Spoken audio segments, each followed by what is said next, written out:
Hey, what's going on? You know who it is? It is Bruce Jordan, the Michael Jordan of the hotels. And today, thank you for joining us for another of Best Hotel Books podcast.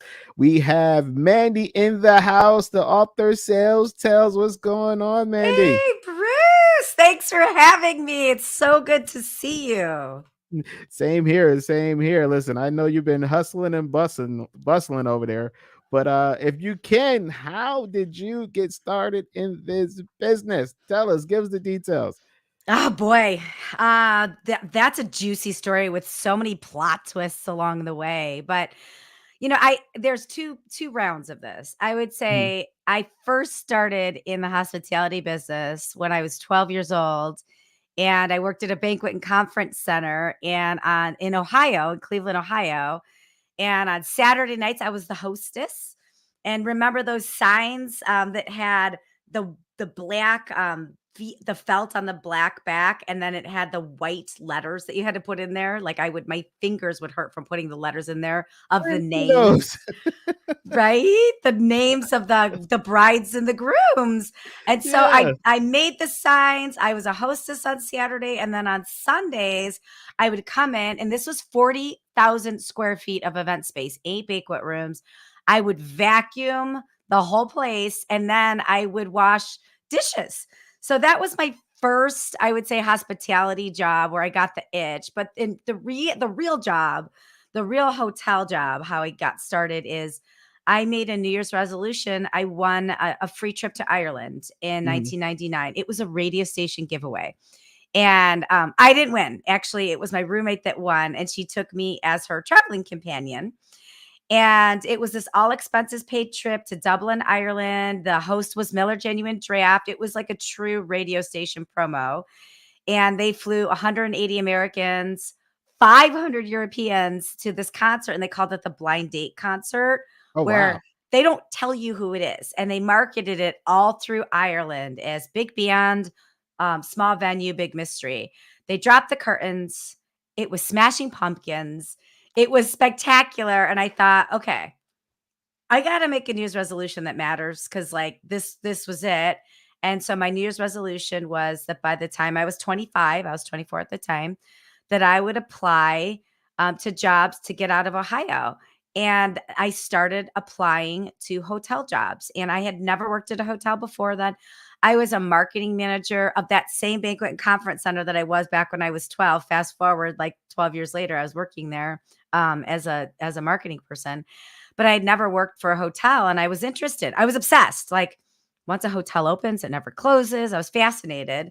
And Mhm. I applied to all these hotels, and Sheraton San Diego was the only one that would hire me. And so Wow. I Wow. packed up my moving truck and my car, and I traveled cross country, and I started as a catering manager at the Sheraton San Diego in August of 2000. Wow, that's amazing because San Diego is I hear is such a beautiful city. Like everyone that visits there, they said they wish they can move there. It's so beautiful. It's beautiful. Yeah, and we're having the most beautiful, like, weather right now. It is beautiful. We're very lucky here for sure. Man, so we got everything going on with Sales Tales. Tell me what inspired you to write this book. Yeah, I've been keeping journals since I was a little girl. Like, I Mhm. was the person that I always have a journal with me, and I carried that into my work life where I always have a journal, so I was writing, like, weird customer stories, bad boss stories, crazy coworker stories. And I always embellished their characters because I believed I was going to write a fiction book, right? Mhm. And I met with a writing coach in 2018, 2017, I can't remember what year.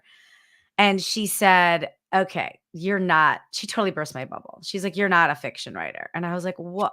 I've been collecting these stories for years. Are you crazy? Like, what now? What do I do? And she's like, "Can you write about business? Because there's a problem in business right now. Like we've all read all the sales 101 books, we've all read the business Mm. 101 books. There's not enough stories and there's not enough humor. So, can we do that?" And so I went to the drawing board and I wrote a really funny business book that were literally stories dragged out from those journals. But I intentionally did it in the order of a standard sale. So it starts with prospecting, networking, building relationships, making a pitch, closing a deal. I talk about COVID in 2008 and 2001 about disaster selling, and it goes through the standard order of a sale. And since, my background's in hospitality, there's a ton of hotel stories in there. I had to change some names to protect the innocents and protect the jerks. So yeah, it was an accidental business book, and I'll always write funny business books now because I like, that was my lesson. And all of this is like, yes, those other business books we read are awesome, and there is a place for them, but we need more levity in our business world right now, especially in the hospitality industry. So I was happy to provide some humor and some really practical, tactical tips that were just literally dragged out from my journals. It's crazy. The funniest thing I heard is that she said you're not a fiction writer, but you can be a comedy writer. Oh, right? Yeah. Well, some of the best comedians are just telling their awful real life stories, right? That is absolutely true. Yeah. And the other thing is, like, I agree with you 100% that sometimes, especially in hospitality, like, people take things way too seriously. You have someone screaming at you, they don't even know you. If they don't know you and they're screaming at you, that means it's not about you. It has nothing to do with you. So just to even Yeah. have some comedy involved really helps out a lot. And I think like it is so easy when you're in a 24-hour operation, whether it's a hotel or a hospital, it is so easy to get mired in the seriousness of it, right? Because you're ultimately, when somebody's yelling at you at the front desk, you're not dealing with a jerk. You're dealing with somebody who's going through some fear, right? Like Mhm. they're worried they're going to miss their flight. They're worried they're not going to get a good night's rest. They're worried about a big speech they've got to give the next day. So I think like if we can make some humor, obviously solve the problem, but then look at it with a little bit of humor or bring some levity to that guest, I think we're really looking at hospitality in the right way because you're like inviting people into your home. And what's a house without humor, right? So I That's think right. like we could create, we could build on the fear that's delivered to us, or we can just dispel it and provide some humor with it. Well, what is the biggest sell like you've ever had? Like how many rooms was involved in Oh, one contract? geez, that's a good And tell us question. tell us how did you actually land the deal? Like what did you have to do to Mhm. close that deal? Like walk us through the steps. I think it's different from the hotel. I was on the hotel side for 11 years, and now I've been on the Mhm, third party agency side for 14 years. So I think it's different on both sides. I would say on the hotel contract side, I don't know if it was the biggest one, but it was my most proud one. And it was I think maybe it was like 4,000 room nights, which sounds like a lot. But at that time, I had worked at a really huge big box convention hotel, and that was just mhm, the business that we did. And it was for a marathon, but it was a spinoff of a marathon. And I was very young in my sales career at the time, and I planned out the site inspection to a T. And I knew it was healthy. And I knew that they would be looking to our hotel to have water stations out front. And so I collaborated with our ops team. I worked with our spa. I worked with our destination management company. So when they came for the site, they walked the client through the story that we would tell. And that story was like, from the minute you get here on staff, here's how we'll take care of your staff. Then 2 days later, from the minute your participants get here, from the time they pick up their bib to the time they, register, the time they get their swag and they have their water stations, here's how they will feel. And then involve the chef of like, here's what the carb load menu looks like. And then involved, every different person on property. So somebody actually felt like they walked through it. And at the time, it was a big deal for the destination because we hadn't done a lot of business with the destination for this particular account. Now it's all over San Diego and multiple cities across the country. So I think like collaborating with my operation peers, being really spirited and upbeat about it. I think attitude and energy is everything. And then really sharing with the customer what to expect when they actually had the program. I think that was one piece. And then being on the HPN side, I've booked a lot of citywides and mini wides, and anytime you're doing something like that, where it's 5,000 people, 10,000 people, you've got to provide something for everybody. And that's where those relationships come into play, and those multiple hotels. So it's not just the convention center, right? You're fighting for convention center availability. Mhm. And you're fighting because sometimes people have like this 18-month window, depending on the city. This particular circumstance, there's an 18-month window. So I had to push in there and be like, it's 20 months. Can we just get in there a little bit early? Right. But I had built those relationships. And then it's also with a convention center and a multiple hotel booking like that, it's really educating the customer. This is a customer who had done plenty of meetings all under one roof, but hadn't done a convention center booking yet. So it's educating the customer on, here's how convention centers work. Here's how their rentals work. Here's what the union looks like. Here's what you can expect. And just really being an expert on guiding my customer through that. And then making sure you have hotels at different price points for Mhm. all the attendees, because some attendees want their Bonvoy points and some want their Hilton points and some want an independent boutique hotel. So it's really working through that. And that one, gosh, I think that one was like 6,000 total room night, or not 6,000 total. Yeah, 6,000 people, but it was like, I don't know, 4,500 room nights or something like that. I mean, because, people stay in their own hotels and they Yeah. don't always go through the block, even though you want. But even something like that, it's educating the customer on like, hey, here's some verbiage you can put on your website that will stimulate people to book in the block. Here's some incentives you could put on the website that stimulate people to book in the block. But as you Mhm. know, in the revenue world, the The block buyer, doesn't always work. it doesn't work. Well, the link it's broken sometimes, Yeah, the right? link is Or broken. the link is broken, or your 1-800 number, your staff isn't trained sometimes. And so Mhm. things happen. But the other thing is, buyers are savvy now. And sometimes they just book around the block, not that they're malicious or bad intended humans. It's easier for them to do. They don't want to go through the house. They don't want to click the multiple links or whatever that is. So, I think just educating the customer on like the 100% of your people, if you have a city where they're not going to stay in the hotel. I want them to, you want them to, but they're just not always going to do that, and just really educating. So I think, my thing is just really disarming the customer, educating them, and being with them all along the way. Nice, nice. Tell me about some of the issues that you had with revenue management. Like I can imagine how many times you got rejected. Like we can't do this. You're gonna sell us out, and we're gonna be overbooked. Like, what are some of the things that you Yeah. do about that stuff? Well, what's funny? I love this question, and I appreciate you asking, because I think, we've been around, you and I have been around, we've been around the block, we've been around long enough. Yeah, I hate this stigma that it's like sales versus revenue management. yeah. It's never been like that with me. I've always gone into it of like, everybody has a job to do, right? Mhm, So let me understand your job. Tell me, arm me with information, make me smarter so I can educate the customer. And then also, I've had some great revenue directors that are like, Mandy, help me understand this business. Help me understand this client.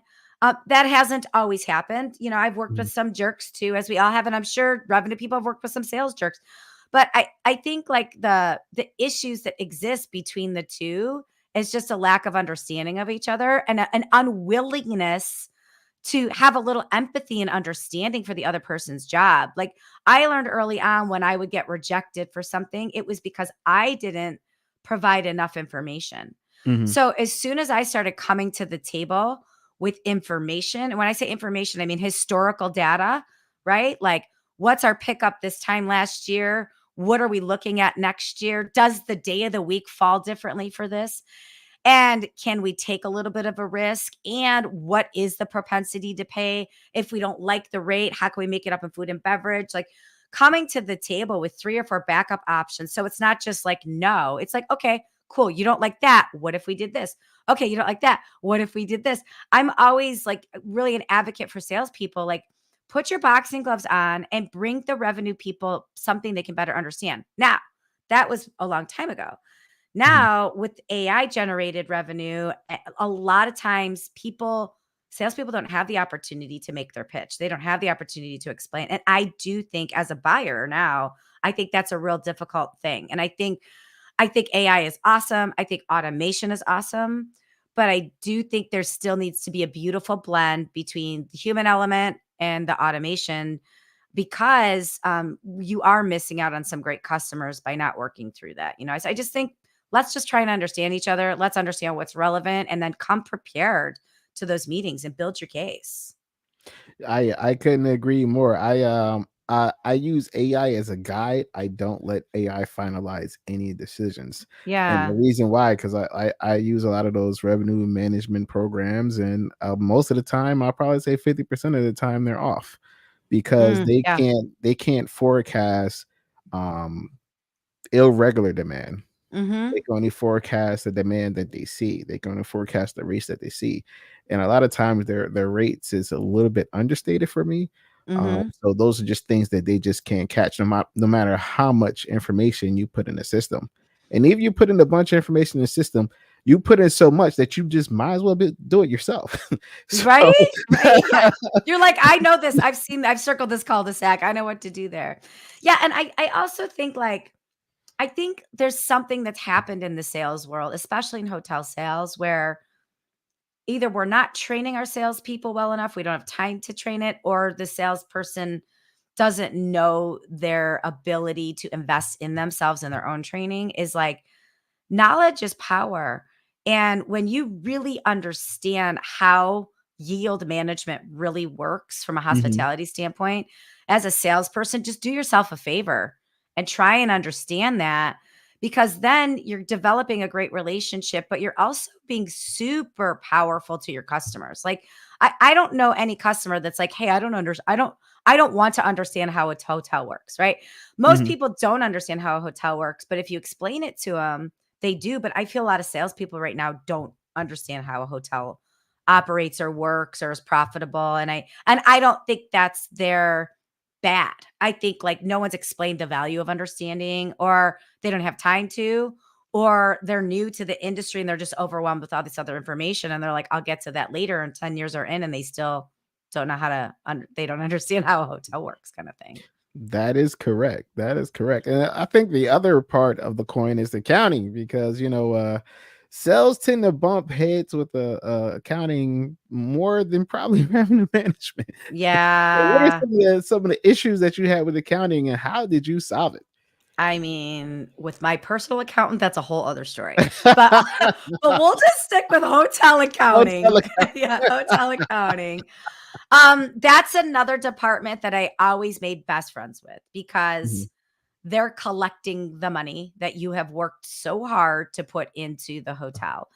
So, I think the issues you run into, it's general communication, right? Your contract language isn't matching your turnover notes, isn't matching information that you've given to the CS person, isn't matching the information the CS person's given to the finance.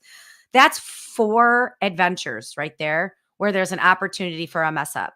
And again, humans are flawed. We are great people. Everybody has great intention.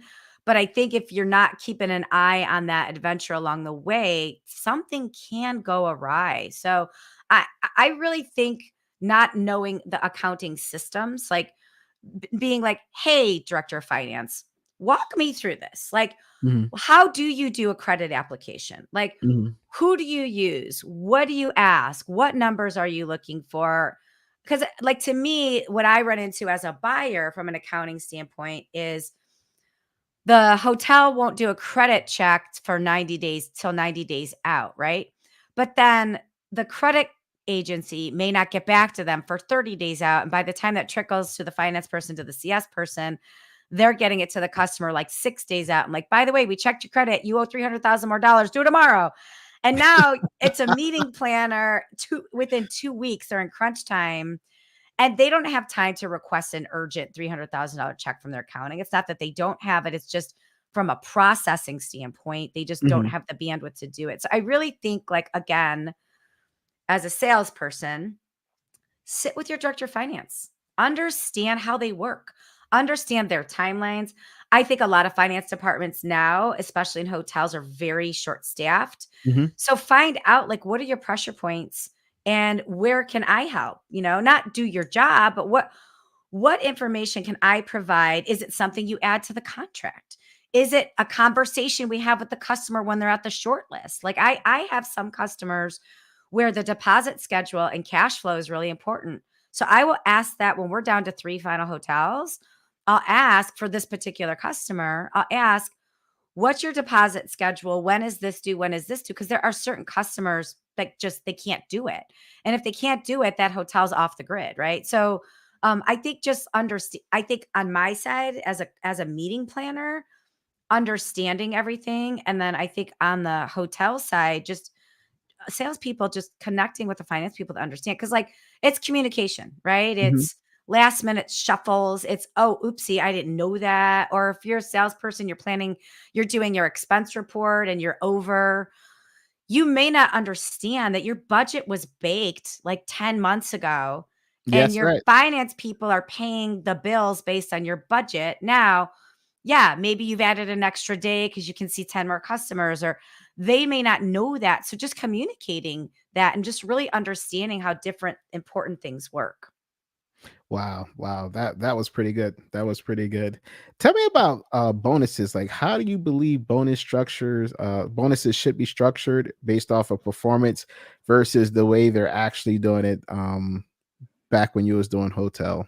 It's so stupid. Like, I think it's so dumb the way it was done when I would. So you would bring, I'll give you an example. I worked for Mhm, Caesars Entertainment. mhm. I had a goal for 1 quarter. I think my goal was $5 million. I brought in $10 million. That was 1 quarter, right? Nice job. Nice Thank job. you, right? My team's Give goal was her a 10 hand of applause million. for Yay. that. All right, she Clap, deserved clap. that one. I mean, this is like 15 years ago, but I'll take it. I'll take a retroactive clap. The team's goal was like 20 million or 10 million. The team brought in 20 million. I can't remember all the numbers, but I do remember my commission check.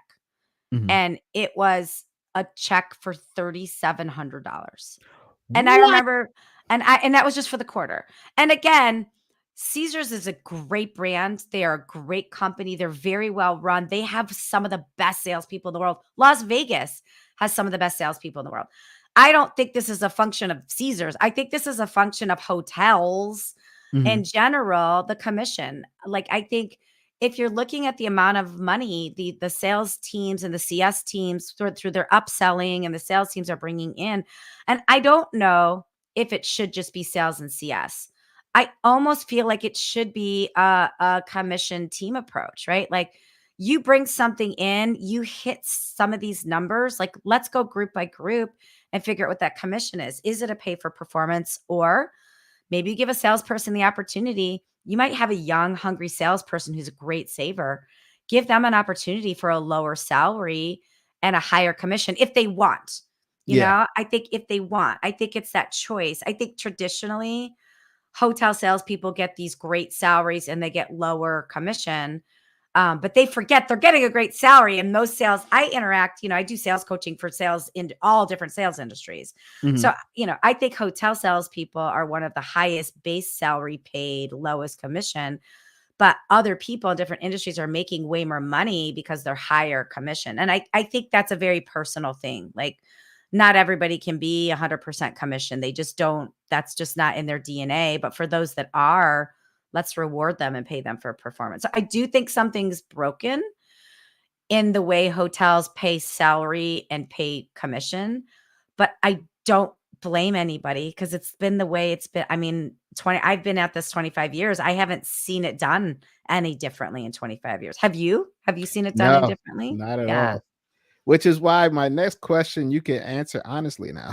Yeah. How much business do you believe sales is required to bring in? Like everybody has their own personal number. Like do you think is 25% of the business for the hotel, 50% of business for the hotel, 70%? Like what's a reasonable number for you personally? That, I think you have to look at the business mix. Mhm, If it's a business mix where your pie chart is heavy on group, I really do believe it's 100%. Because you can throw out some automation, you could throw out some clicky poos and buttons and all that, but at the end of the day, sometimes customers, they don't know what they're buying or how to buy, and you're leaving money on the table there. mhm. Even if you add all your little upsell buttons, right? But I also think that a lot of hotels accept the business that's coming to them, But when you actually strategically figure out this is the perfect customer, here's the profile of the perfect customer, the perfect group. Let me go after that type of business. When you're actually going out for the type of business that you want, it does require a sales skill set. Like that can't be automated. If and I do think right now, because of all of the dispersed workforce, right? Like all the Mhm. redistributed workforce. I think in the old days, business transient could be a little more automated with, all the different automations. But now, because it's so redistributed, I think the BT people, they got to get in there and redevelop those relationships. So I think group really is 100% if you want to go after the right kind of business that's a high profit margin, high costs, or a low cost, high value, right? If Mhm. you just want to crank through the business that's coming in, sure, you can automate that. But I think it's 100% for group, maybe 60% for BT. And then transient, I don't know as much about transient, but as we know, you can book things online and people are savvy.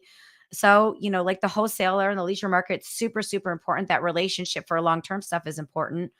But do you need a dedicated multiple salespeople for that? I don't know the answer to that. But I think the relationships they're important. I think it's got to be a mix of all of it. Nice. Nice. Now give us a sales tell out of the book. My favorite part. Oh, I know. So I've got it right here. It's funny. I knew you were going to ask me that, and I thought of like a Yeah. couple. Um, I think I think one of my favorite sales tales, and I say this is probably geared towards us sellers in general, but it could be geared towards operators working with an employee that just isn't awesome. Mhm. It's in chapter 5. It's in the time management chapter, which is hilarious. It's called Time is Your Greatest Asset. Use it wisely. But the time management chapter is the longest chapter in the book. Is that ironic? Right? That's just ironic.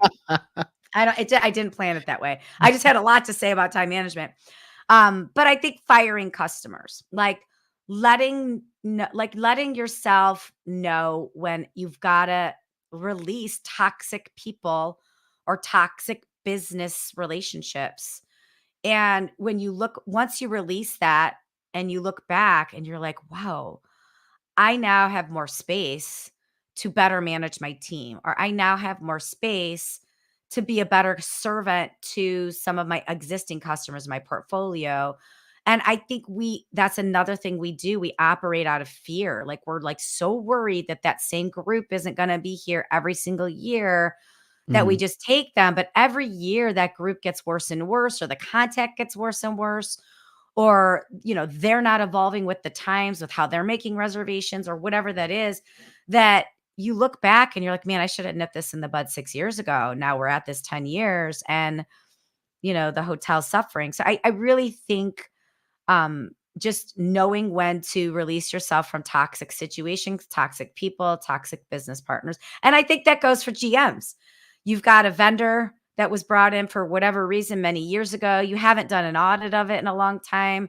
Mhm. You got to keep your vendors honest. And I'm not saying pit each other against each other. I don't believe in that, but I just think like the market conditions change, personnel changes, service changes. So, there may be a time where you give that vendor an opportunity to revisit their pricing, revisit their offerings, provide you a little more value. If they can't modify their pricing, is there a technological value to it? Is there a way that makes it easier for people on property to buy? So and then release, if people aren't working with you anymore, if it doesn't serve you, if you don't serve it, just release the employee, release the client, release the vendor, just make those business decisions that are best for you and for the business, and not out of fear of losing it. Yeah, I just recently had to replace an old 30-year-old Mitel system at one of Oh, my properties. Jesus. Yeah. Yeah. She's like, "Mitel, are you serious?"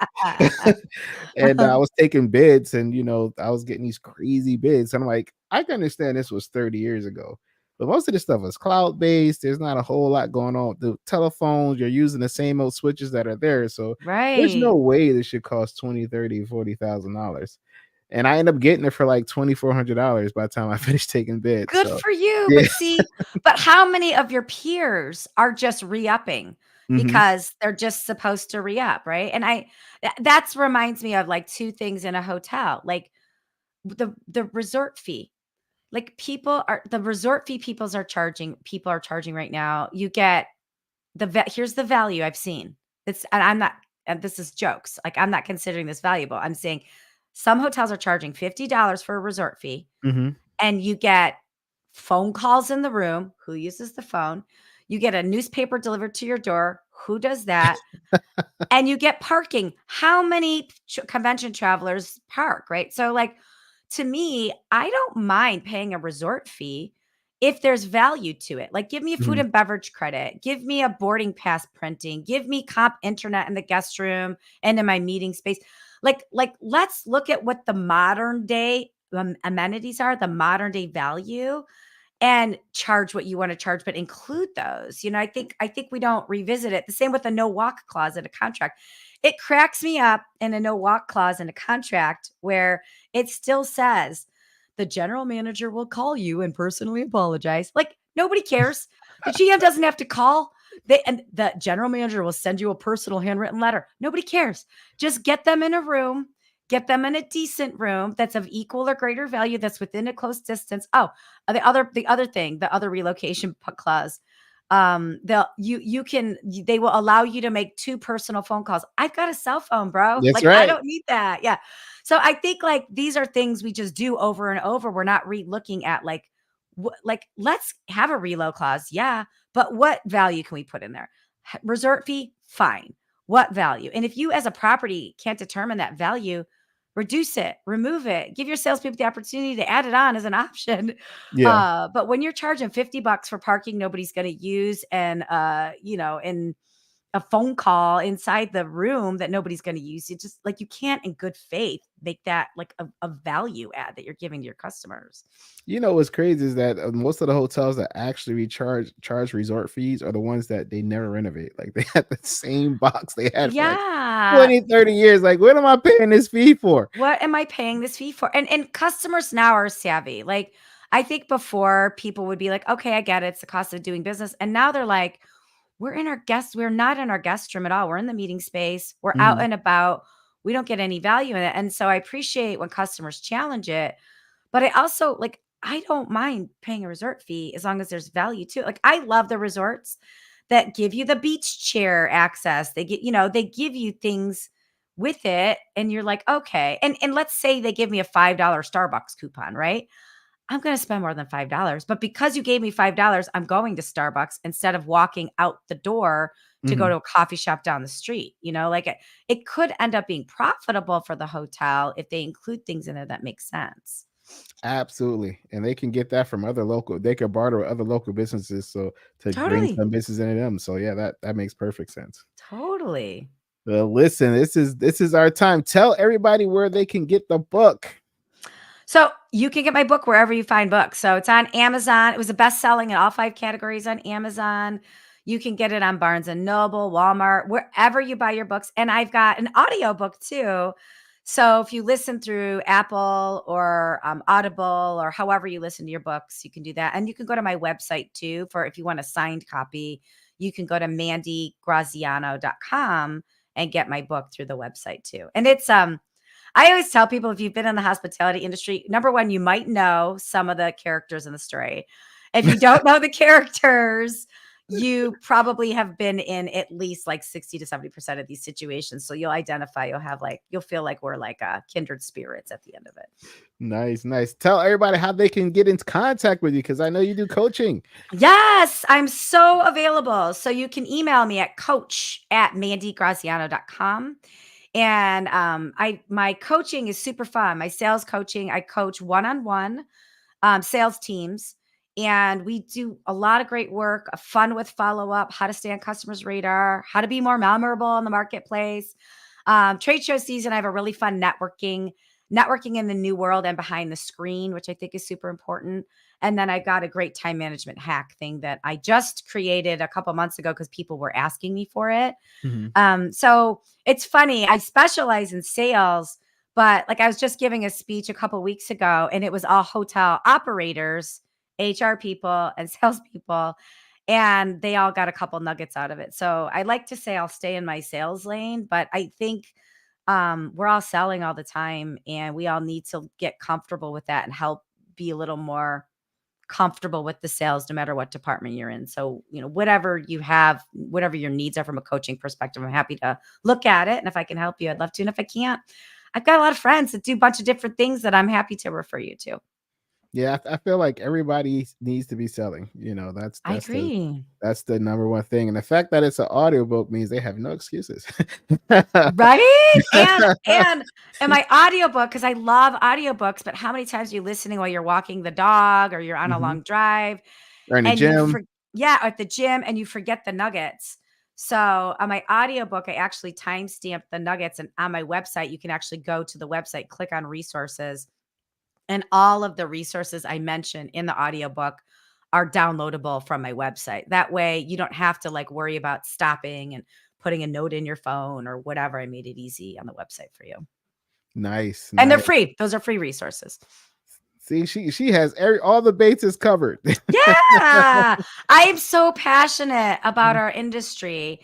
And I've been so lucky to have so many great people lift me up and help me along the way. And I feel like this is the least we can do. Like, Bruce, you're doing this amazing podcast and you're educating people on great books in the hotel business, right? Like, you're doing your part, and my part is to help lift up the sales game. And I think if we haven't been doing this as long as we have, we would be crazy if we stopped today, right? Like, we're doing this because we're passionate about it. If you're passionate about it, like, we've got to reach out a hand to help people too. Absolutely, because a lot of people, they feel like I don't have the skills. They don't know where to get them from. There's people that have the skills that's ready to work for you, whether it be from a distance or one on one. So I try to make sure I don't want to give anybody any excuses not to do anything, especially when there's people like us that's willing to help. Absolutely. And people, I don't know about you, but like I was really lucky to have great hotel training. Mhm. And the hotel training now is still great. But you might be sitting at a hotel being like, I love this training. And here's this other element I want to learn more about, but it might not be a part of your current curriculum. People can invest in themselves. And that's what I've been seeing on my training side is like, people like training, right? But there's like one or two people from totally different departments that might not be related to sales that are reaching out because they want to invest. Like, I just did some coaching for a CFO all of last year, one-on-one coaching, who was like, I just want to better understand the sales process, the sales team. And I love that. Like, he was so valuable to his company because he was better understanding that. So I think like we're in a world now where there's all these resources. We can invest in ourselves. And if there's a little something we want to learn about that might not be in the paid curriculum, you just invest a little bit in yourself and you're a little more powerful and knowledgeable in the marketplace then too.